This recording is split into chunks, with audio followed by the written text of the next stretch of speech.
Humans' interaction with language and literature necessitates certain kinds of portable reading experiences. It seems only natural that the book should grow and change with us.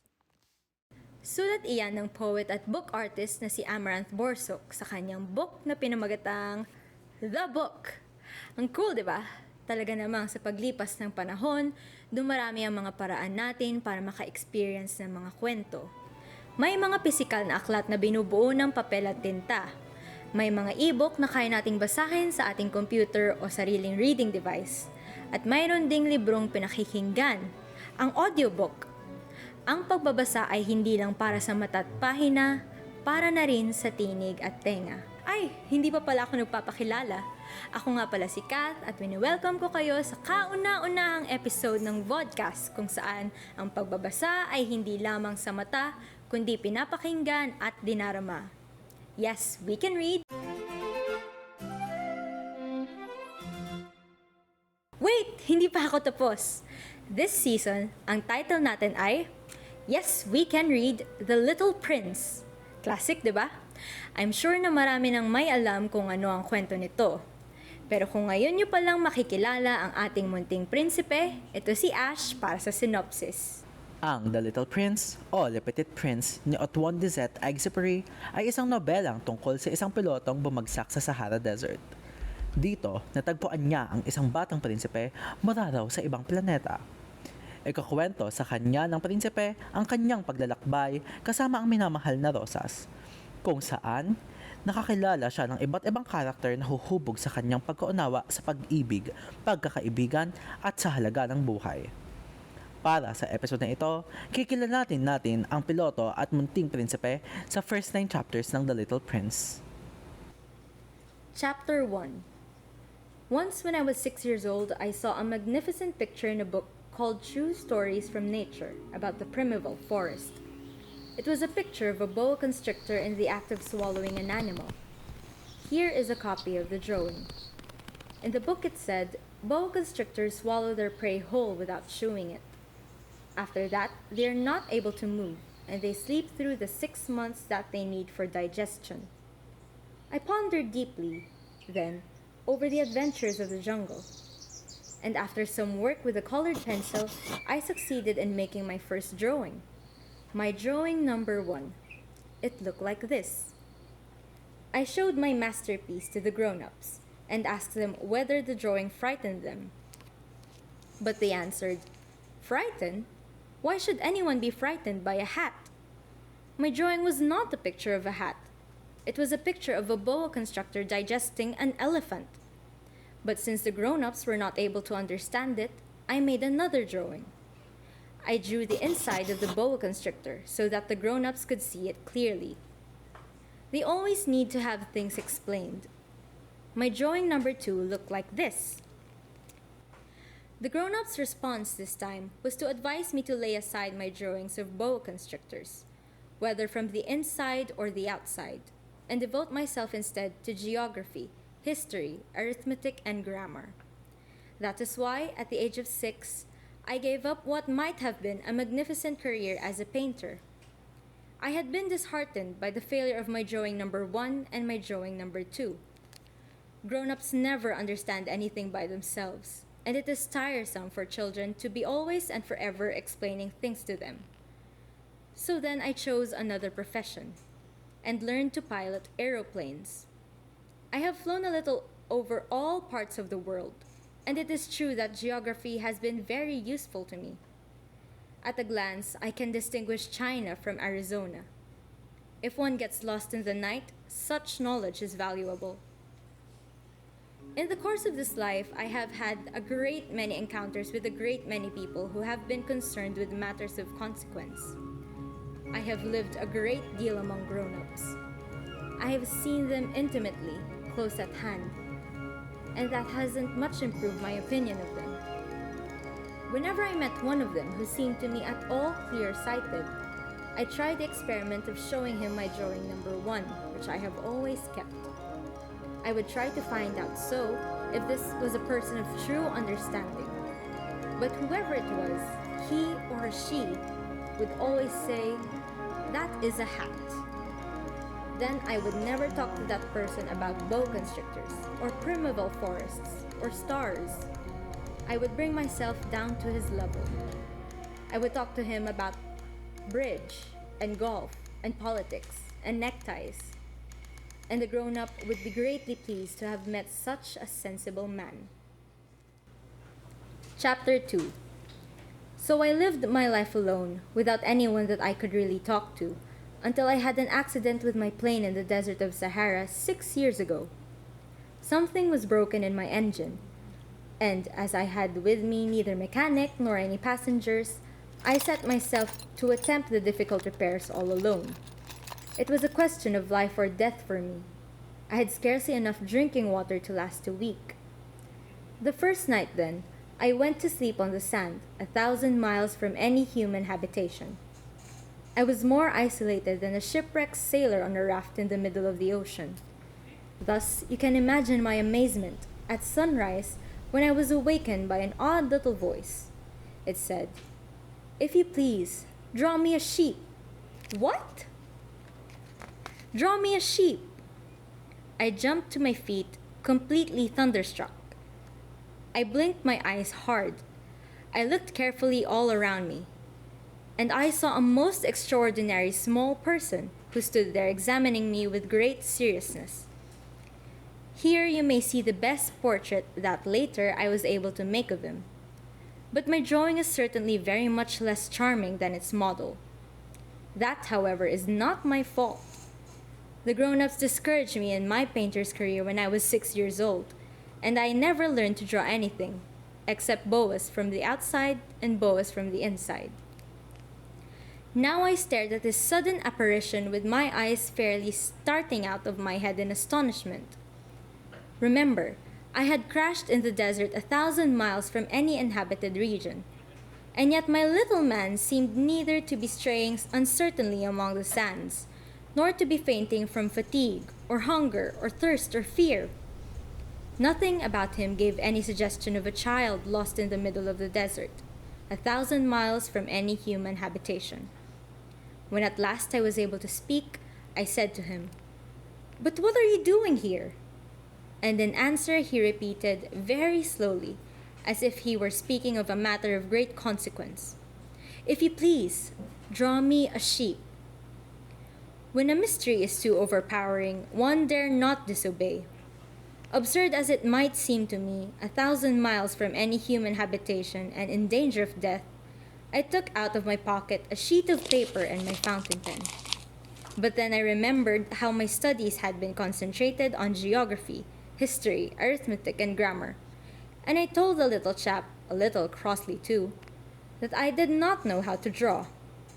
He answered me, "That doesn't matter. Draw me a sheep." But I had never drawn a sheep, so I drew for him one of the two pictures I had drawn so often. It was that of the boa constrictor from the outside, and I was astounded to hear the little fellow greet it with, "No, no, no! I do not want an elephant inside a boa constrictor. A boa constrictor is a very dangerous creature, and an elephant is very cumbersome. Where I live, everything is very small. What I need is a sheep. Draw me a sheep." So then I made a drawing. He looked at it carefully. Then he said, "No, the sheep is already very sickly. Make me another." So I made another drawing. My friend smiled gently and indulgently. "You see yourself," he said, "that this is not a sheep. This is a ram. It has horns." So then I did my drawing over once more, but it was rejected too, just like the others. "This one is too old. I want a sheep that will live a long time." By this time, my patience was exhausted because I was in a hurry to start taking my engine apart. So I tossed off this drawing, and I threw out an explanation with it. "This is only his box. The sheep you asked for is inside." I was very surprised to see a light break over the face of my young judge. "That is exactly the way I wanted it. Do you think that this sheep will have to have a great deal of grass?" "Why?" "Because where I live, everything is very small." "There will surely be enough grass for him," I said. It is a very small sheep that I have given you." He bent his head over the drawing. "Not so small that, look, he has gone to sleep." And that is how I made the acquaintance of the little prince. Chapter 3. It took me a long time to learn where he came from. The little prince, who asked me so many questions, never seemed to hear the ones I asked him. It was from words dropped by chance that, little by little, everything was revealed to me. The first time he saw my aeroplane, for instance, I shall not draw my aeroplane. That would be much too complicated for me. He asked me, "What is that object?" "That is not an object. It flies. It is an aeroplane. It is my aeroplane." And I was proud to have him learn that I could fly. He cried out then, "What? You came down from the sky?" "Yes," I answered modestly. "Oh, that is funny." And the little prince broke into a lovely peal of laughter, which irritated me very much. I like my misfortunes to be taken seriously. Then he added, "So you too come from the sky. Which is your planet?" At that moment, I caught a gleam of light in the impenetrable mystery of his presence, and I demanded abruptly, "Do you come from another planet?" But he did not reply. He tossed his head gently, without taking his eyes from my plane. It is true that on that you can't have come from very far away. And he sank into a reverie, which lasted a long time. Then taking my sheep out of his pocket, he buried himself in the contemplation of his treasure. You can imagine how my curiosity was aroused by this half-confidence about the other planets. I made a great effort, therefore, to find out more on this subject. "My little man, where do you come from? What is this 'where I live' of which you speak? Where do you want to take your sheep?" After reflective silence, he answered, "The thing that is so good about the box you have given me is that at night he can use it as his house." "That is so. And if you are good, I will give you a string too, so that you can tie him during the day, and a post to tie him to." But the little prince seemed shocked by this offer. "Tie him? What a queer idea!" "But if you don't tie him," I said, "he will wander off somewhere and get lost." My friend broke into another peal of laughter. "But where do you think he would go?" "Anywhere, straight ahead of him." Then the little prince said earnestly, "That doesn't matter. Where I live, everything is so small." And, with perhaps a hint of sadness, he added, "Straight ahead of him, nobody can go very far." Chapter 4. I had thus learned a second fact of great importance. This was that the planet the little prince came from was scarcely any larger than a house. But that did not really surprise me much. I knew very well that in addition to the great planets, such as the Earth, Jupiter, Mars, Venus, to which we have given names, there are also hundreds of others, some of which are so small that one has a hard time seeing them through the telescope. When an astronomer discovers one of these, he does not give it a name, but only a number. He might call it, for example, Asteroid 325. I have serious reason to believe that the planet from which the little prince came is the asteroid known as B612. This asteroid has only once been seen through a telescope. That was by a Turkish astronomer in 1909. On making his discovery, the astronomer had presented it to the International Astronomical Congress in great demonstration. But he was in Turkish costume, and so nobody would believe what he said. Grown-ups are like that. Fortunately, however, for the reputation of asteroid B612, a Turkish dictator made a law that his subjects, under pain of death, should change to European costume. So in 1920, the astronomer gave his demonstration all over again, dressed with impressive style and elegance. And this time, everybody accepted his report. If I have told you these details about the asteroid and made a note of its number for you, it is on no account of the grown-ups and their ways. Grown-ups love figures. When you tell them that you have made a new friend, they never ask any questions about essential matters. They never say to you, "What does his voice sound like? What games does he love best? Does he collect butterflies?" Instead, they demand, "How old is he? How many brothers has he? How much does he weigh? How much money does his father make?" Only from these figures do they think they have learned anything about him. If you were to say to the grown-ups, "I saw a beautiful house made of rosy brick, with geraniums in the windows and doves on the roof," they would not be able to get any idea of that house at all. You would have to say to them, "I saw a house that cost 4,000 pounds. Then they would exclaim, "Oh, what a pretty house that is." Just so, you might say to them, "The proof that the little prince existed is that he was charming, that he laughed, and that he was looking for a sheep. If anybody wants a sheep, that is a proof that he exists." And what good would it do to tell them that? They would shrug their shoulders and treat you like a child. But if you said to them, "The planet he came from is asteroid B612, then they would be convinced and leave you in peace from their questions. They are like that. One must not hold it against them. Children should always show great forbearance toward grown-up people.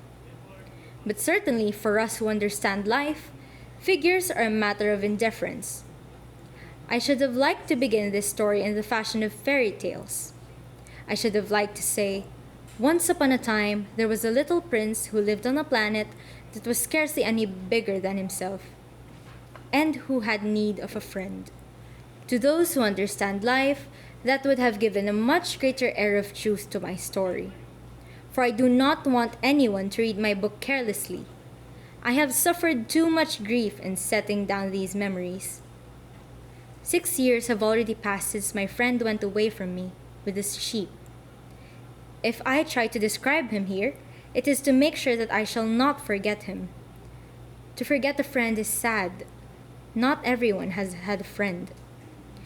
And if I forget him, I may become like the grown-ups who are no longer interested in anything but figures.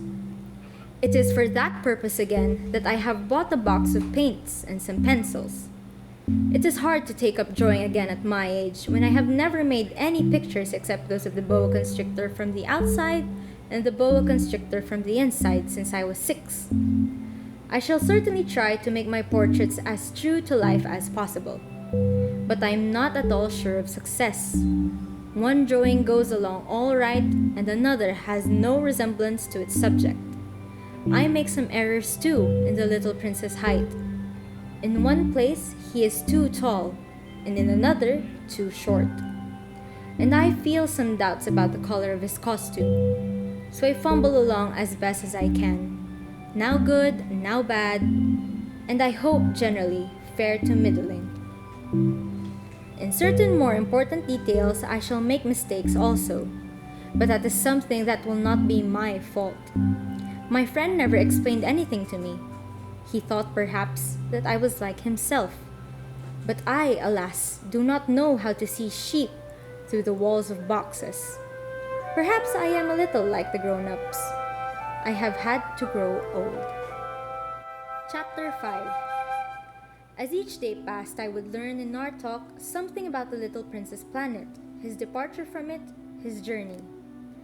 The information would come very slowly, as it might chance to fall from his thoughts. It was in this way that I heard on the 3rd day about the catastrophe of the baobabs. This time, once more, I had the sheep to thank for it. For the little prince asked me abruptly, as if seized by a grave doubt, "It is true, isn't it, that sheep eat little bushes?" "Yes, that is true." "Ah, I'm glad." I did not understand why it was so important that sheep should eat little bushes, but the little prince added, "Then it follows that they also eat baobabs?"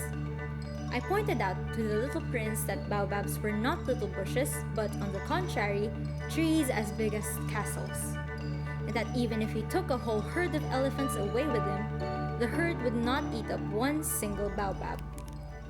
The idea of the herd of elephants made the little prince laugh. "We would have to put them one on top of the other," he said. But he made a wise comment. Before they grow so big, the baobabs start out by being little. That is strictly correct, I said. But why do you want the sheep to eat the little baobabs? He answered me at once, "Oh, come, come," as if he were speaking of something that was self-evident. And I was obliged to make a great mental effort to solve this problem without any assistance. Indeed, as I learned, there were on the planet where the little prince lived, as on all planets, good plants and bad plants. In consequence, there were good seeds from good plants and bad seeds from bad plants. But seeds are invisible. They sleep deep in the heart of the earth's darkness until someone among them is seized with the desire to awaken. Then this little seed will stretch itself and begin, timidly at first, to push a charming little sprig inoffensively upward toward the sun. If it is only a sprout of radish or the sprig of a rose bush, one would let it grow wherever it might wish. But when it is a bad plant, one must destroy it as soon as possible, the very first instant that one recognizes it. Now there were some terrible seeds on the planet that was the home of the little prince, and these were the seeds of the baobab. The soil of that planet was infested with them. A baobab is something that you will never be able to get rid of if you attend to it too late. It spreads over the entire planet. It bores clear through it with its roots. And if the planet is too small and the baobabs are too many, they split it in pieces. It is a question of discipline, the little prince said to me later on. When you've finished your own toilet in the morning, then it is time to attend to the toilet of your planet, just so with greatest care. You must see to it that you pull up regularly all the baobabs, at the very first moment when they can be distinguished from the rose bushes, which they resemble so closely in their earliest youth. It is very tedious work, the little prince added, but very easy. And one day he said to me, "You ought to make a beautiful drawing so that the children where you live can see exactly how all this is. That would be very useful to them if they were to travel someday. Sometimes," he added, "there is no harm in putting off a piece of work until another day. But when it is a matter of baobabs, that always means a catastrophe. I knew a planet that was inhabited by a lazy man. He neglected 3 little bushes. So, as the little prince described it to me, I have made a drawing of that planet. I do not much like to take the tone of a moralist, but the danger of the baobabs is so little understood, and such considerable risks would be run by anyone who might get lost on an asteroid, that for once I am breaking through my reserve. Children, I say plainly, watch out for the baobabs." My friends, like myself, have been skirting this danger for a long time without ever knowing it. And so it is for them that I have worked so hard over this drawing. The lesson which I pass on by this means is all worth all the trouble it has cost me. Perhaps you will ask me, why there are no other drawings in this book as magnificent and impressive as this drawing of the baobabs? The reply is simple. I have tried. But with the others, I have not been successful. When I made the drawing of the baobabs, I was carried beyond myself by the inspiring force of urgent necessity. Chapter 6. O little prince, bit by bit I came to understand the secrets of your sad little life. For a long time you had found your only entertainment in the quiet pleasure of looking at the sunset. I learned that new detail on the morning of the 4th day when you said to me, "I am very fond of sunsets. Come, let us go look at the sunset now." "But we must wait," I said. "Wait? For what?" "For the sunset. We must wait until it is time." At first you seemed to be very much surprised, and then you laughed to yourself. You said to me, "I am always thinking that I am home." Just so. Everybody knows that when it is noon in the United States, the sun is setting over France. If you could fly to France in 1 minute, you could go straight into the sunset, right from noon. Unfortunately, France is too far away for that. But on your tiny planet, my little prince, all you need to do is move your chair a few steps. You can see the day end and the twilight falling whenever you like. One day, you said to me, "I saw the sunset 44 times. And a little later you added, "You know, One loves the sunset when one is so sad. Were you so sad then, I asked, on the day of the 44 sunsets? But the little prince made no reply. Chapter 7. On the 5th day, again as always, it was thanks to the sheep. The secret of the little prince's life was revealed to me.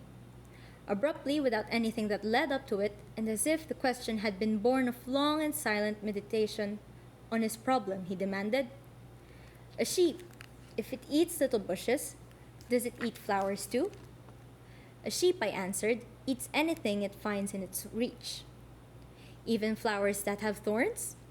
"Yes, even flowers that have thorns." "Then the thorns, what use are they?" I did not know. At that moment, I was very busy trying to unscrew a bolt that had got stuck in my engine. I was very much worried, for it was becoming clear to me that the breakdown of my plane was extremely serious. And I had so little drinking water left that I had to fear the worst. "The thorns, what use are they?" The little prince never let go of a question once he had asked it. As for me, I was upset over that bolt, and I answered with the first thing that came into my head. "The thorns are of no use at all. Flowers have thorns just for spite." "Oh!" There was a moment of complete silence. Then the little prince flashed back at me, with a kind of resentfulness. "I don't believe you. Flowers are weak creatures. They are naive. They reassure themselves as best as they can. They believe that their thorns are terrible weapons." I did not answer. At that instant, I was saying to myself, "If this bolt still won't turn, I am going to knock it out with the hammer." Again, the little prince disturbed my thoughts. "And you actually believe that the flowers—" "Oh no!" I cried.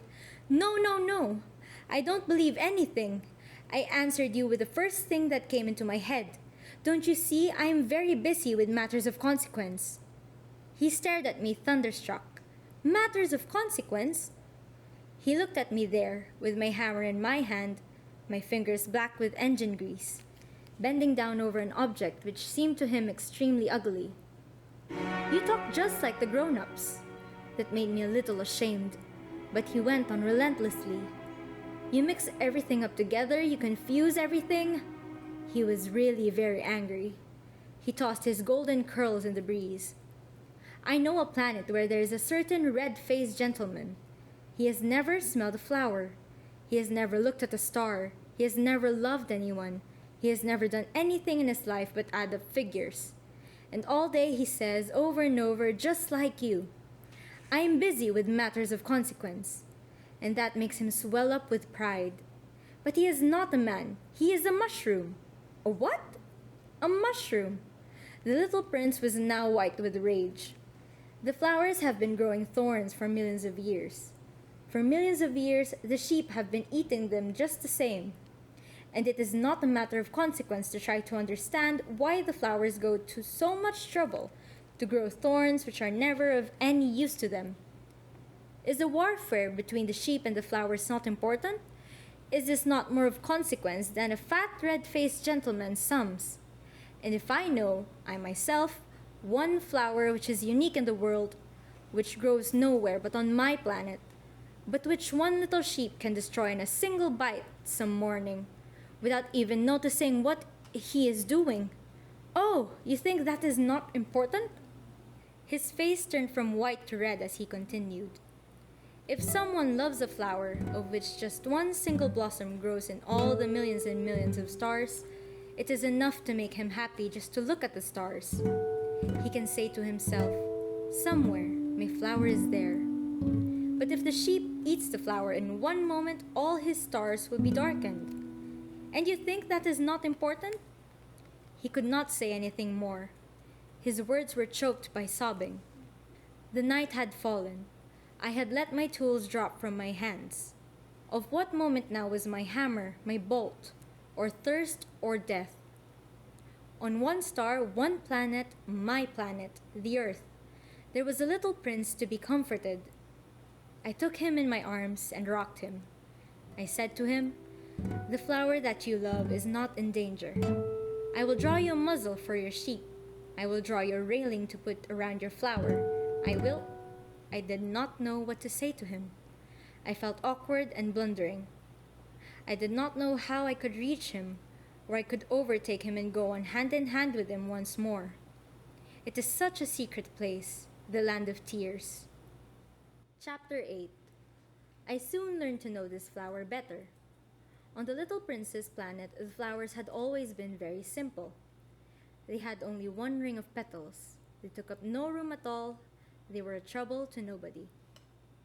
One morning they would appear in the grass, and by night they would have faded peacefully away. But one day, from a seed blown from no one knew where, a new flower had come up, and the little prince had watched very closely over the small sprout, which was not like any other small sprouts on his planet. It might, you see, have been a new kind of baobab. But the shrub soon stopped growing and began to get ready to produce a flower. The little prince, who was present at the first appearance of a huge bud, felt at once that some sort of miraculous apparition must emerge from it. But the flower was not satisfied to complete the preparations for her beauty in the shelter of her green chamber. She chose her colors with the greatest care. She dressed herself slowly. She adjusted her petals one by one. She did not wish to go out into the world all rumpled like the field poppies. It was only in the full radiance of her beauty that she wished to appear. Oh yes, she was a coquettish creature, and her mysterious adornment lasted for days and days.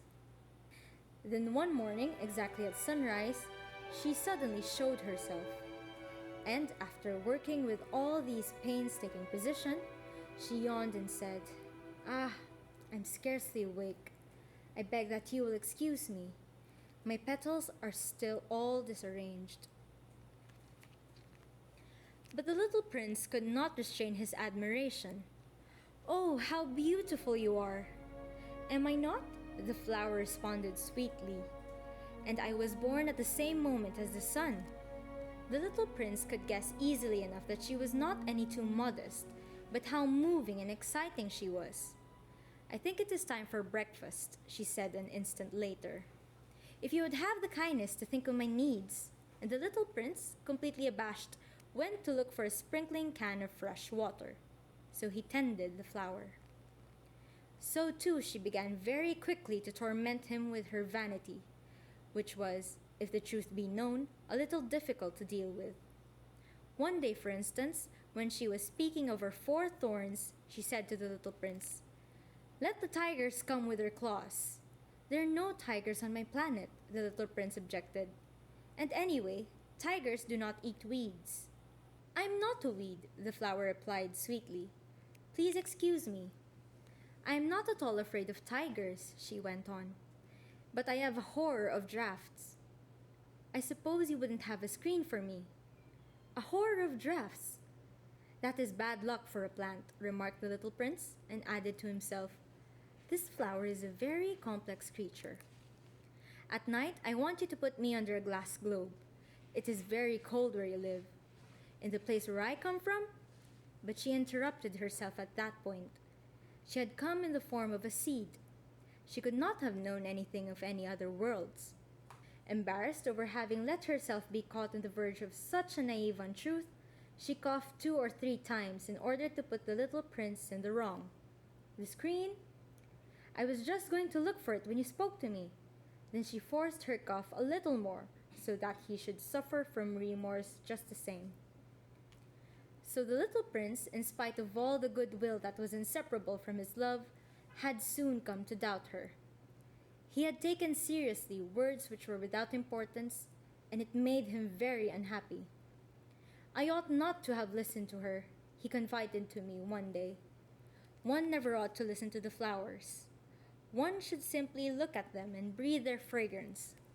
Mine perfumed all my planet, but I did not know how to take the pleasure in all her grace.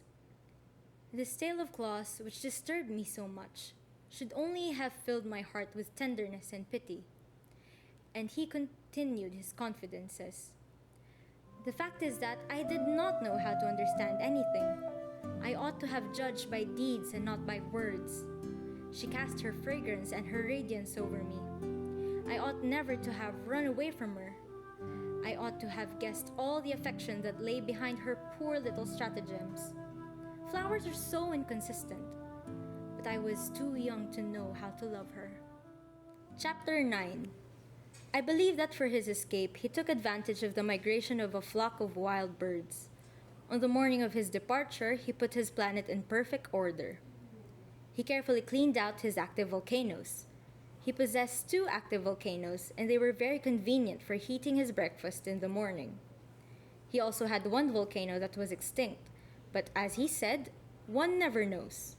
So he cleaned out the extinct volcano too. If they are well cleaned out, volcanoes burn slowly and steadily without any eruptions. Volcanic eruptions are like fires in a chimney.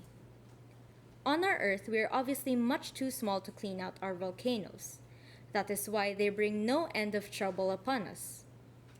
The little prince also pulled up with a certain sense of dejection, the last little shoots of the baobabs.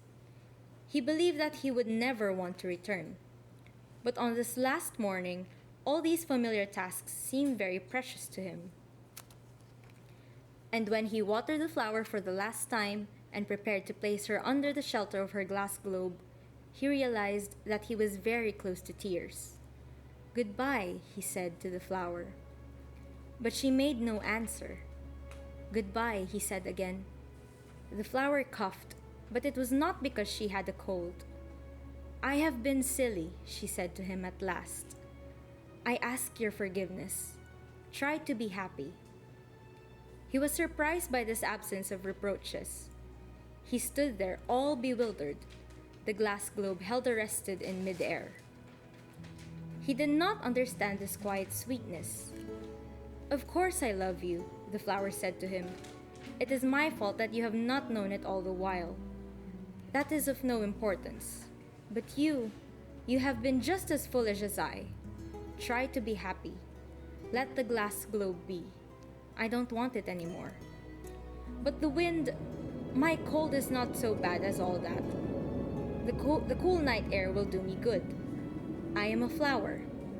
But the animals, well, I must endure the presence of 2 or 3 caterpillars if I wish to become acquainted with the butterflies. It seems that they are very beautiful. And if not the butterflies and the caterpillars, who will call upon me? You will be far away. As for the large animals, I am not at all afraid of any of them. I have my claws." And naively, she showed her 4 thorns. Then she added, "Don't linger like this. You have decided to go away. Now go." For she did not want him to see her crying. She was such a proud flower.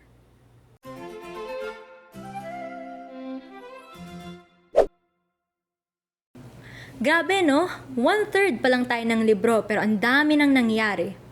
Maliban sa nakilala natin ng mga bidang piloto at prinsipe, may hiwalayan na agad na nangyari sa munting prinsipe saka sa iniibig niyang rosas. Aray! Sakit no? Pero base naman sa kwento ni Little Prince, pinagnilayan niya ang kanyang desisyon na iwanan ang kanyang bulaklak. Kahit medyo unsure pa siya sa huli, yun ang kinonsider niyang tamang desisyon. Kaya niya ginawa. Pero kayo ba, ano ang gagawin niyo sa ganoong sitwasyon? Sa tingin niyo, kailan nagiging malinaw para sa dalawang panig na mas mabuting palayain na lang ang isa't isa? Nako, iwan ko muna yung tanong na yan para sa inyo. Pagnilayan nyo. Pwede nating pag-usapan ang mga naiisip nyong sagot dito sa comment section. Isa pa, i-appreciate nyo naman kami by liking this video and subscribing to our YouTube channel. Don't forget to hit the bell. Joke lang! At dito na nagtatapos ang ating unang episode. Ako ulit si Kath at ito ang Yes We Can Read, The Little Prince. Ang vodcast kung saan ang pagbabasa ay hindi lamang sa mata kundi pinapakinggan at dinarama. Paalam! Sa susunod na episode ay magsisimula na ang paglalakbay ng prinsipe sa iba't ibang planeta. Dito, makikilala niya ang 7 taong may iba't ibang pananaw sa buhay at sa bawat paglipat niya ng planeta ay napapaisip siya. Ganito pala ang mga matatanda. Ano kaya ang matututunan ng prinsipe sa kanila?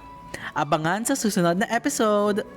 Ang aming direktor ay si Kimlea Banaay, ang producer ay si Kath Olivares, at ang editorial assistant ay si Peter Reyes. Ang episode na ito ay sinulat ni Peter Reyes at Deng Liames at ini-edit naman ni Kimlea Banaay. Sa kabilang banda, ang graphics ng episode na ito ay dinisenyo ni Zoe Ramirez, J.M. Awayan, Bobby Hernandez, Iris Palan at Kimlea Banaay. Sa ilalim ng pag-oorganisa ni Iris Palan at pag-compose ni AJ Pascual, kasama na ang pagtugtog ni Basti Ricafrante at gitara ni Jeff Busayong, sa keyboard ay nilikha ang ating music. Ang storyteller kanina ay si Kath Olivares at ang boses na narinig nyo ngayon ay si Ashley Centellas. Filmed at the UPLB University Library with our set prepared by V. Florentino, Ash Centellas, Kath Olivares, Joy Francisco at Mikmik Costales. Our camera crew, Mikmik Costales and Kimlea Banaay. Joy Francisco, Kath Batayan as our audio technicians and our production assistants. Ang ating kwento ngayong season, The Little Prince, ay unang isinulat sa French ni Antoine de Saint-Exupéry noong 1943. Kung gusto niyo pa kami makasama magbasa, click subscribe kung kayo ay nasa YouTube channel at i-follow nyo kami sa @UP Lit Club sa Instagram at Facebook.